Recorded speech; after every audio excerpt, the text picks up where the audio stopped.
ساتھ پریزنٹ کرتے ہیں. تو یہ دیکھنے میں آتا ہے کہ کافی سارے لوگ جو ہیں وہ خود سے یا میڈیکل سٹورز والوں سے لے کے یا ڈاکٹر کی ہدایت کے مطابق جو ہے وہ ویاگرا یا سیالس کا استعمال کرتے ہیں.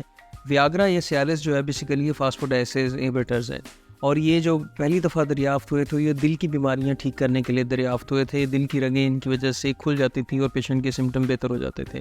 اس کا ایک سائیڈ ایفیکٹ یہ تھا کہ اریکشن پیشنٹ کو بہت زیادہ کامن ہو رہے تھے, تو اسی کو یوز کرتے ہوئے ان کو کمرشلی جو ہے وہ اریکٹائل ڈسفنکشن کے لیے استعمال کرنا شروع کر دیا گیا تھا.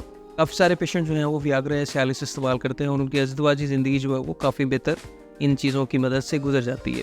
لیکن ان چیزوں کا جو اثر ہے وہ وقت کے ساتھ ساتھ کم ہوتا جاتا ہے, اور عمومی طور پر کافی سارے پیشنٹ جو ہیں وہ ان دوائیوں سے, ان کے سائیڈ ایفیکٹ سے بہت زیادہ پریشان ہوتے ہیں اور ان کو چھوڑ دیتے ہیں.